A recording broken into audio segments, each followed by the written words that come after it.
tay, bakit kasi mas gusto mo pa sumama kay Kuya Enad? Lagi ka naman inuutangan nun eh. Dapat sumama ka na lang sa mga bagong mga kaibigan. Ikaw pa ililibre nun. May papakita ako sa'yo, anak. Meron ako dito 1,000. Luma, madumi, at gusot-gusot na. At meron din ako dito 100. Walang kagusot-gusot at bagong-bago pa. Ngayon, papipiliin kita. Ano ang pipiliin mo dito sa dalawa? At bakit? Ang dali naman ang tanong mo, tay. Siyempre, doon ako sa 1,000. Kahit gusot-gusot at lumayan, mas mataas naman yung value niyan kaysa dito sa bagong 100. Tama ka dyan, anak. Ganon din sa buhay ng tao. Alam mo ba kung bakit si Kuya Enad mo pinili kong samahan? Dahil matagal na kami magkaibigan at marami na kami pinagsamahan, kaya mahalaga siya sa akin. Hindi tulad sa mga bago kong kaibigan na kinikilala ko pa lang. Kaya sana, anak, naiintindihan mo ako.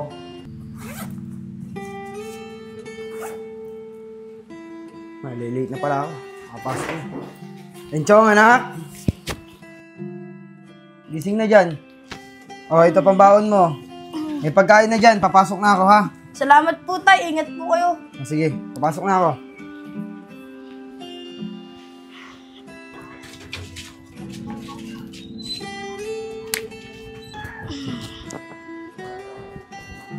Ay, nakalimutan ko pala hingin yung pang-project ko kay tatay.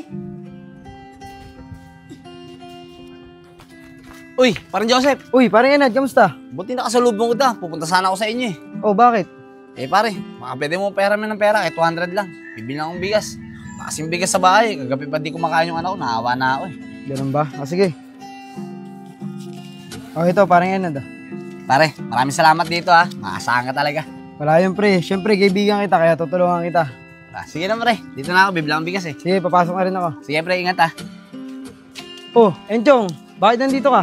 Ay, tay, may nakalimutan pala ako. Oh, ano yun, anak? Tay, yung pang-project ko po, nakalimutan ko po kasi sabihin eh. Ganun ba? Magkano ba yun, anak? 100 lang po, tay. Pang-ambag ko lang po. Ganun ba? O, ito. 100, para may 100 pa ako. Sige na, papasok na ako. Umuwi ka na. Maraming salamat po, tay. Ingat po ulit. Sige.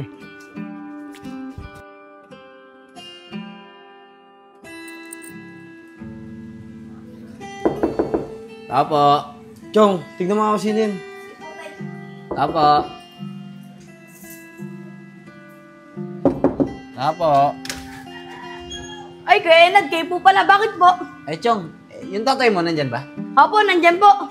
Sige, pakitawag naman. Kakausapin ko lang. Sige po, wait lang po. Sige, sige. Tay, nandyan po si Kuya Enad. Dinahanap po kayo. Ganun ba? O sige, ikaw na magtuloy nito pagtitiklop ko, ha? Opo, tay. Oh, parang Enad, ikaw pala. Tara, pasok ka. Sige, salamat ha. Tara, dito tayo. Alam mo pre, buti na lang para. Nandito ka, no? Oh, ano ba sadya mo? Ba't naparito ka?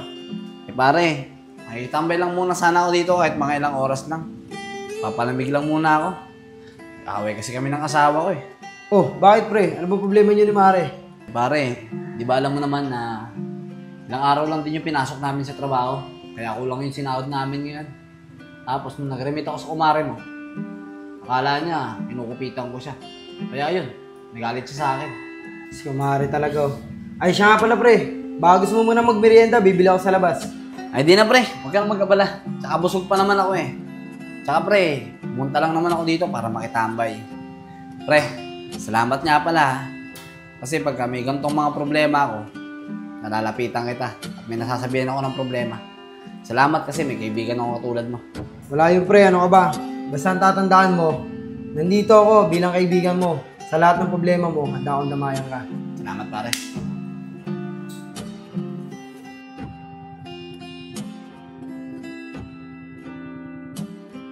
Sige na pare, paano? Una na rin ako. Oras na rin kasi. Sige pre, maraming salamat din sa pagpasyal sa akin ha. Basta pag may problema ka at kailangan mo na makakausap, pumunta ka lang dito sa bahay. Sige pre, maraming salamat talaga. Sige. Ingat, ingat. Bina ako ha. Sige pare, salamat ulit. Sige, sige.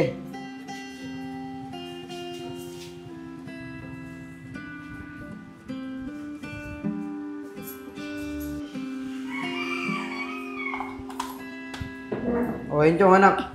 Tapos sabihin tinidiklop mo doon. Opo, tay. Tay, matanong ko lang po. Gano'n na po kayo katagal magkaibigan ni Kuya Enad? Sige, Enad mo. Bata pa lang kami. Elementary pa lang. Magkaibigan na kami niyan. Siya nga pala, ba't mo naman naitanong yan? Wala po, tay. Siya nga po pala, tay. Meron ka po ba ang ibang kaibigan o mga bagong kaibigan? Meron naman anak. Pupunta nga sila dito bukas eh. Yung mga katrabaho ko, sila yung mga bago kong kaibigan. Tay, pag pumunta sila bukas, pakilala mo ako, ha? Oo naman anak, walang problema. Yun lang pala eh. Sige po, tay. Dito na muna po ako sa kwarto. Sige.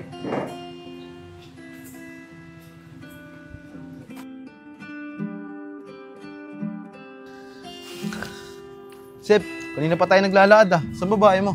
Dito lang pre, malapit na tayo. Tara, bilis na natin. Tara. Uy, parang Joseph! Uy, parang Enad. Kanina pa kita inaantay eh. Galing ako sa bahay nyo kanina kaso sabi ng anak mo wala ka pa doon. Sa nga pala, bukas punta ka sa bahay. Oo naman pre, huwag kang mag-alala. Hindi ko makakalimutan yun. Birthday mo bukas, di ba? Sige pre, pupunta ako. Salamat pre ha, asahan kita bukas. Sige pre. Paano? sige. Dito na ako. Sige pre, ingat. Sige.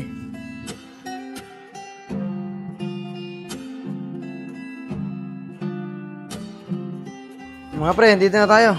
Tara, pasok kayo. Enchong anak! Enchong! Tay? Anak, kunin mo itong bag ko. Siya nga pala anak. Sila yung sinasabi sa'yo mga bagong kaibigan. Si Nico, si Kevin, tsaka si Isko. Sila yung mga katrabaho ko. Hello po, Enchong nga po pala. Enchong nga po pala. Kevin. Enchong po. Isko. Tara mga pre, upo na kayo. Sep, ang laki na pala ng anak mo, no? Ilang taon na ba yan? 12 anyos pa lang yan pre. Mataba lang talaga, malakas kasing kumain eh. Siya nga pala, Sep. Aalis ka pala bukas. Iimbitahin sana kita sumama sa outing eh. Birthday ko kasi. Ay nako, parang Isko, pasensya ka na. Nakapangako na kasi ako doon sa kaibigan ko na pupunta ako sa birthday niya. Hindi mo kasi agad sinabi na birthday mo rin pala bukas. Sa amin ka na lang sumama. Baganda yung pag-outingan namin sa Batangas. Kung gusto mo, sama mo na din yung anak mo. Pero huwag kayong mag-alala. Wala kayong gagastusin. Tay, sama tayo. Hindi pa ako nakakapunta sa Batangas eh. Ay nako pre, pasensya ka na. Hindi talaga pwede. Nauuhan ko na kasi yung kaibigan ko. Aasahan ako nung napupunta ako bukas sa birthday niya. Kaya pasensya na pre ha. Sige, Sep, okay lang. Walang problema. May iba pa naman pagkakataon eh. Paano? Bili tayo merienda para makapag-merienda na tayo. Ano ba naman yan, tay? Dapat sa kanila na lang tayo sumama eh. Ano pre, gumagabi na. Uuwi na rin kami. Kita-kita na lang tayo ulit sa trabaho. Sige mga pre, salamat. Ingat kayo, ingat ha. Sige, salamat din. Sige. Ingat mga pre. Salamat. Ingat. Salamat. Sige na, hatid ko na kayo. Ingat mga pre ha, salamat.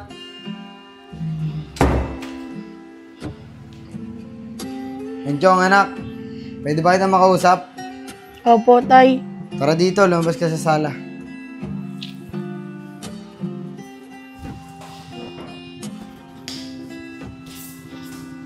Ano po yun, tay? Maupo ka dyan, anak. Nak, bakit gano'n naman yung asal mo kanina sa harap ng mga bagong kaibigan? Eh, tay, bakit kasi mas gusto mo pa sumama kay Kuya Enad? Lagi ka naman inuutangan nun eh.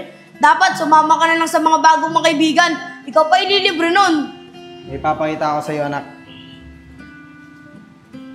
Meron ako dito 1,000. Luma, madumi, at gusot-gusot na. At meron din ako dito 100. Walang kagusot-gusot at bagong-bago pa. Ngayon, papipiliin kita. Ano ang pipiliin mo dito sa dalawa? At bakit? Ang dali naman ang tanong mo, tay. Siyempre, doon ako sa 1,000. Kahit gusot-gusot at lumayan, mas mataas naman yung value niyan kesa dito sa bagong 100. Tama ka dyan, anak. Ganon din sa buhay ng tao. Alam mo ba kung bakit si Kuya Enad mo pinili kong samahan? Dahil matagal na kami magkaibigan at marami na kami pinagsamahan, kaya mahalaga siya sa akin.